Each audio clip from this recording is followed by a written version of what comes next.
What's up, my soaping friends? I am back in the studio, aka the kitchen, and today we're giving this soap another try. The one where my stick blender straight up quit on me in the last video. If you haven't seen that one, definitely go watch it because, child, it was a mess. But today's a fresh start. I've got a brand new blender and I'm ready to go. Let's make some soap. I've already got my lye water prepped and oils melted, and this time, nothing is stopping me, hopefully. Let me know in the comments if you ever had a blender give out on you mid-batch or worse. I know I'm not the only one. I think for the rest of the video, I'm gonna make this voiceless and just let y'all vibe out to the music. But I did want to mention, I do have a soap recipe video and I also have a soap calc video.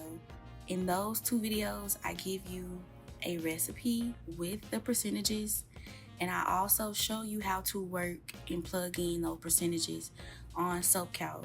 I'll pin those two videos somewhere in this video. I've been getting a lot of comments about measurements and how do I know how much lye to put. Those two videos should be helpful with that part. Okay, I'm just gonna let y'all rock out.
Okay, I have my soap all poured up nice in the mold, and unfortunately I do not have a video of me cutting the soap.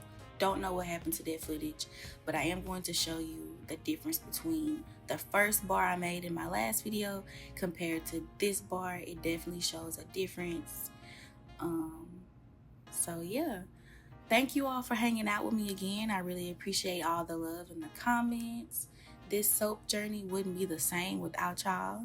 Go ahead and drop a soap emoji in the comments if you watch to the end.